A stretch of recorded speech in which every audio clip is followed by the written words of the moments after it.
Good morning boys. इस समय आप लोग कंपेयरिंग क्वांटिटीज पढ़ रहे हैं। इसका एक्सरसाइज 8.2 चल रहा था। एक्सरसाइज 8.2 इस एक्सरसाइज के 6 क्वेश्चन हो चुके थे। अब इसके बाद आप लोग देखिए क्वेश्चन नंबर 7।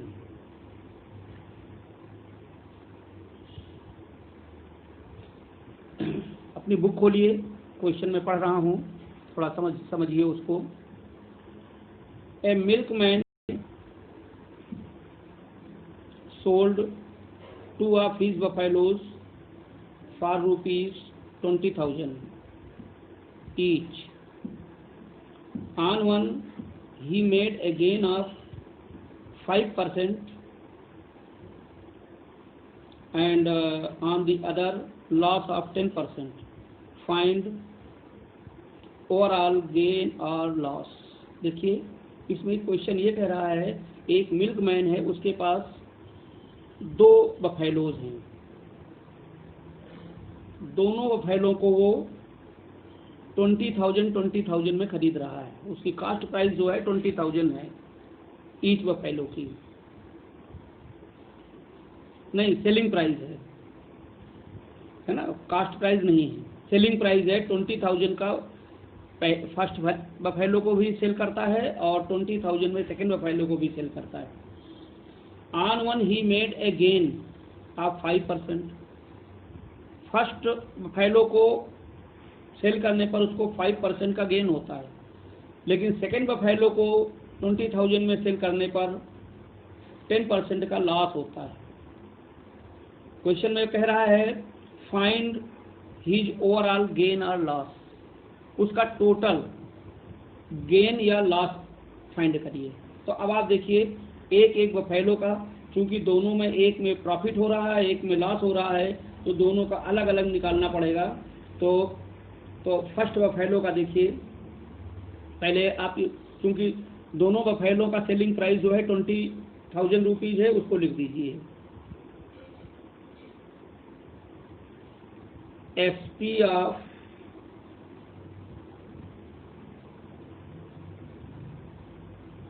ईच बफेलो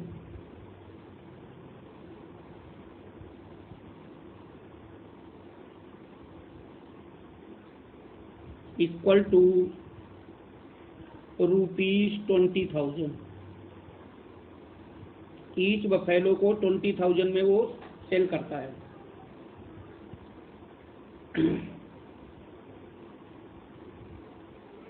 अब फर्स्ट बफेलो का देखिए, गेन ऑफ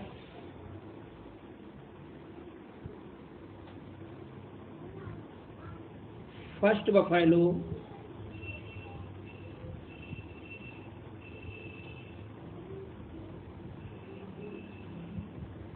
इक्वल टू 5%। 5% का मतलब होता है 100 में से 5 रुपीज़ गेन हो गया। इसका मतलब क्या होता है? This means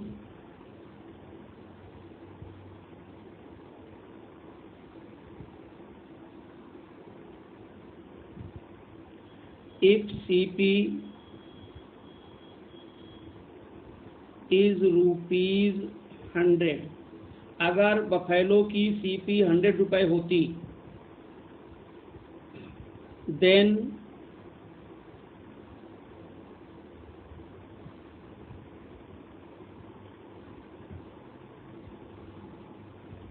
SP is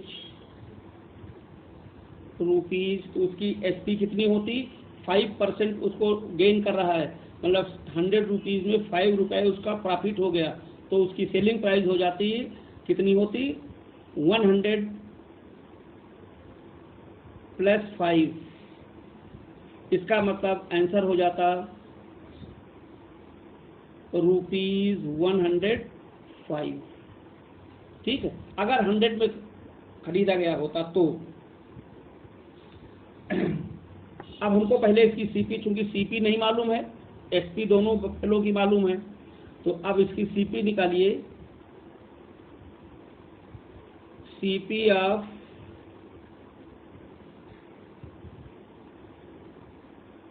first buffalo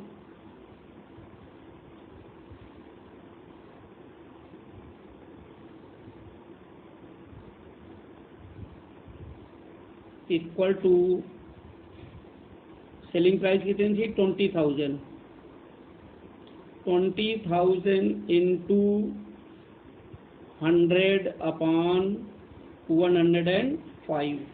अब आप इसको सॉल्व करेंगे। जब इसको आप सॉल्व करेंगे, आप सॉल्व सेल्फ करिएगा, तो ये सॉल्व करने पर आ जाएगा 19,047.62 रुपीज़, मतलब 19,047 रुपीज़ एंड 62 पैसे। ये आएगा इसकी कास्ट प्राइस। ठीक है। अब ऐसे ही आप सेकंड वाले को देखेंगे।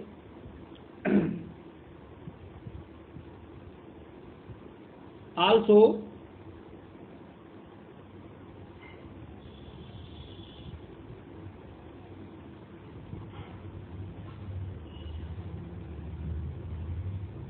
Loss of second buffalo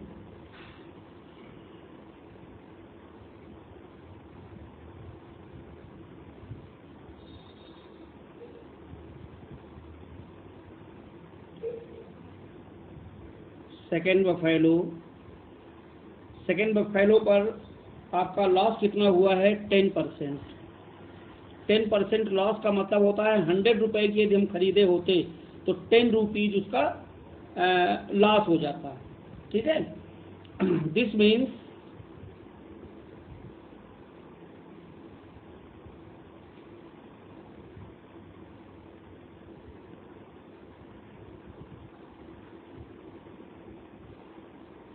if CP is ₹100, यदि उसकी CP 100 होती, then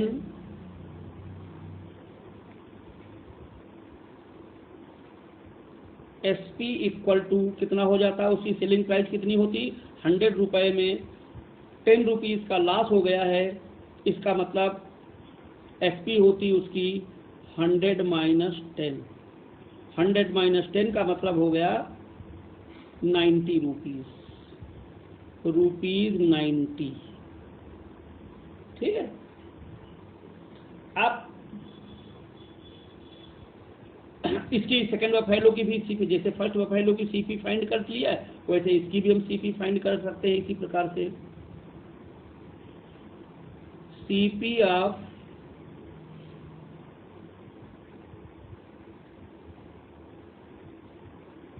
second buffalo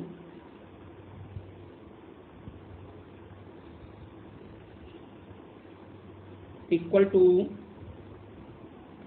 selling price, तो इसकी भी 20,000 थी, तो 20,000 इंटू 100, हमने सीपी 100 लेकर के सॉल्व किया था और उसकी सेलिंग प्राइस थी 90। अब आप इसको सेल्फ सॉल्व करिएगा।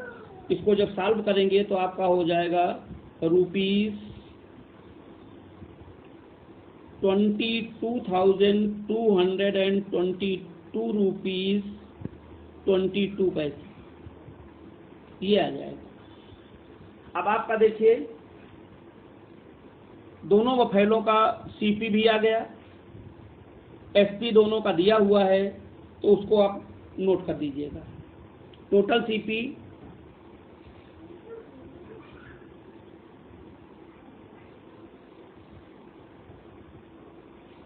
इक्वल टू रुपीज, इसकी आई थी 19,047 रुपीज 62 पैसे, 19,047 रुपीज एंड 62 पैसे, 0.62 प्लस इसकी सीपी कितनी आ गई सेकंड बफेलो की 22,000 220 रुपीज़ 22 रुपीज़ एंड 22 पैसे, ये आ गई। ठीक है, ये इसको भी रुपीज़ लिख दीजिए। अब इनको यदि आप ऐड करेंगे तो ऐड करने पर ये आ जाएगा 41,000 रुपीज़, 41,269.84 इतने रुपीज़ आ जाएगी। ये तो हो गई टोटल सीपी। और टोटल एसपी लिखिए।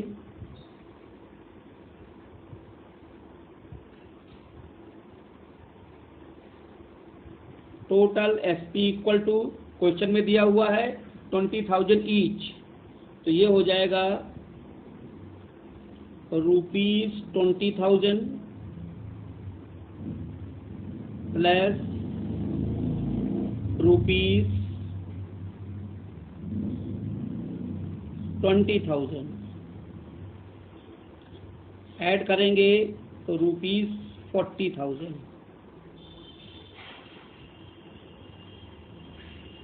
ठीक, अब देखिए टोटल सीपी भी आपके पास है और टोटल एसपी भी आपके पास है। अब इनमें से आप ये देखिए, इसमें सीपी ग्रेटर है, सीपी अधिक है कि एसपी अधिक है। हम ये देखते हैं, बिकॉज सीपी माने cost price is greater than selling price. हमारी कास्ट प्राइस ज़्यादा है और सेलिंग प्राइस कम है। इसका मतलब क्या हुआ, हमारा इस व्यापार में मिल्कमैन को लॉस हुआ। लॉस इक्वल टू, लॉस निकालने के लिए आप क्या करते हैं, सीपी माइनस एसपी। चूंकि सीपी इसमें ज़्यादा होती है, आप इनकी वैल्यू जो आप निकाल चुके हैं इनको यहाँ पर पुट कर दीजिए। तो सीपी की जगह पर आप लिखिए 41,269 रुपीज़ एंड 84 पैसे। और इसमें से आपको सब्सट्रैक्ट करना है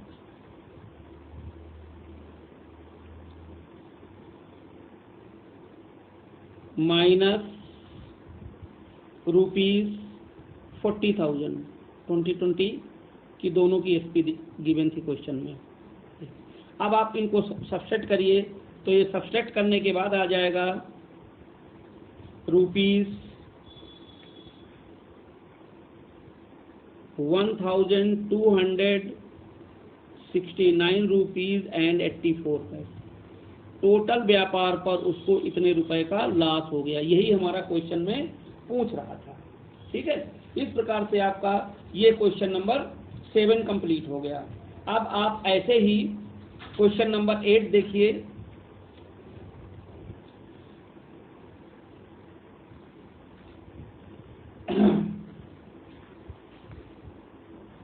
क्वेश्चन नंबर 8, अब आप बुक देखिए, मैं क्वेश्चन पढ़ रहा हूँ, बुक से समझिए। The price of a TV is ₹13,000।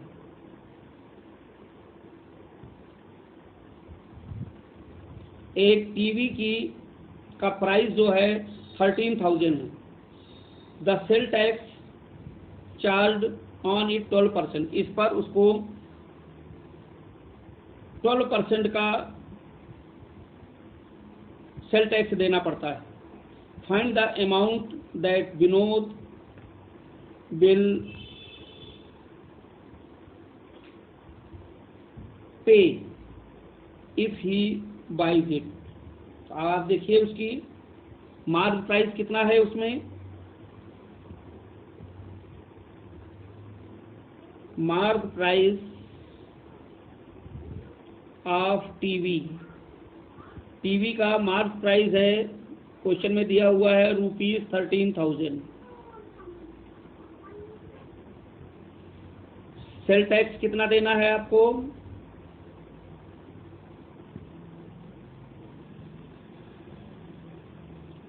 Sale tax है आपका 12%। ठीक, therefore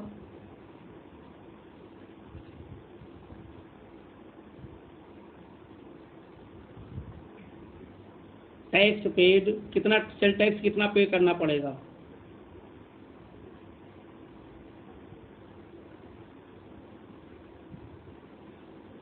tax paid equal to rupees कितना देना पड़ेगा? 12% ऑफ 13,000 ये देना।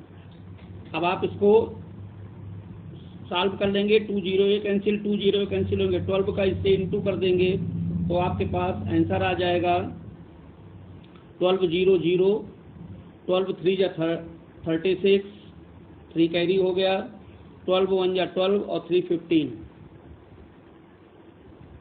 माने 1560 रुपीज आपको टैक्स देना पड़ेगा। तो विनोद को टोटल अमाउंट कितना पे करना पड़ेगा? टीवी सेट की कॉस्ट प्लस उसका सेलिंग प्राइस, ठीक है। तो रिक्वायर्ड अमाउंट कितना हुआ?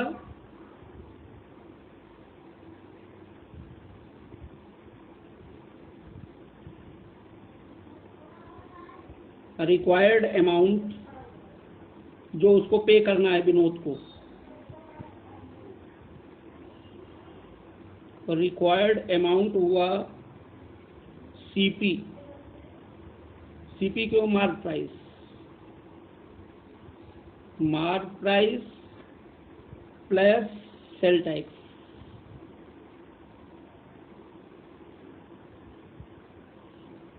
Plus sale tax. आप इसको लिख दीजिए, मार्क प्राइस कितना था? ₹13,000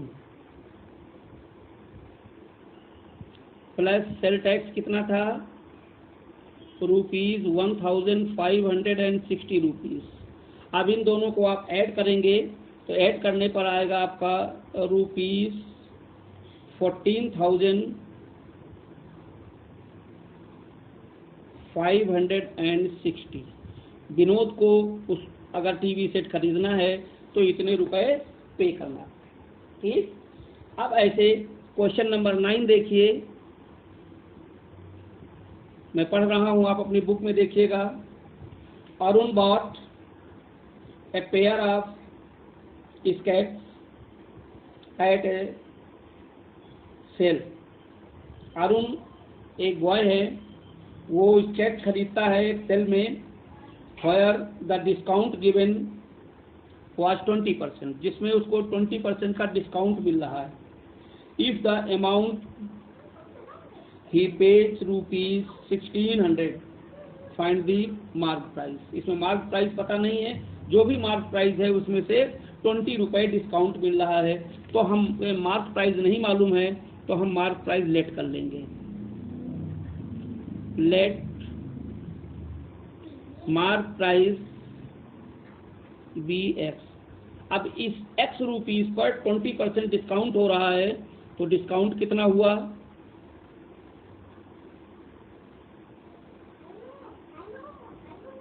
discount equal to 20% of X। 21 जा 20, 25 जा, इसको सॉल्व करेंगे तो ये हो जाएगा X/5, इतना उसको डिस्काउंट हो गया, ठीक है। तो उसकी सेलिंग प्राइस कितनी हो गई? उसकी सेलिंग प्राइस फार्मूला होता है selling price is equal to mark price minus discount.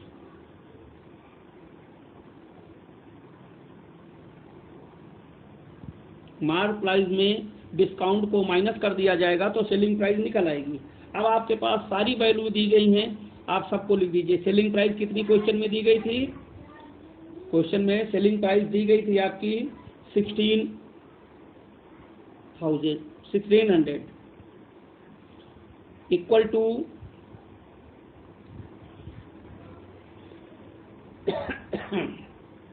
Mark price कितनी है जो आपने लेट की है? X।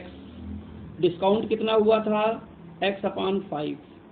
अब आप इसको सॉल्व करेंगे तो सॉल्व करने पर आ जाएगा 1600 इक्वल टू, इसका एलसीएम ले लेंगे तो ये 5 हो जाएगा, इधर आ जाएगा आपके पास 5x माइनस x।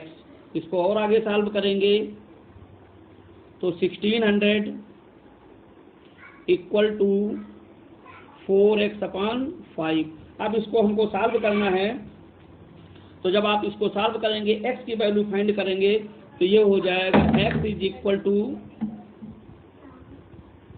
1600 इंटू, और इधर जाएगा तो रेसिप्रोकल हो जाएगा 5/4 हो जाएगा। इसको कैंसिल कर देंगे, 4 1 जा 4, 4 4 जा 16, 200, तो x इज इक्वल टू इसका इंटू कर दीजिए तो 2 0 हो गए, 5 4 जा 20, माने 2000 रुपीज़ आपका मार्क प्राइस था। यही उसमें मार्क प्राइस आपको निकालना था। ठीक है, इस प्रकार से आपका क्वेश्चन नंबर 9 भी पूरा हो गया। ठीक है, अब इसके बाद ये क्वेश्चन तो आपको अपनी नोटबुक में सॉल्व कर लेंगे।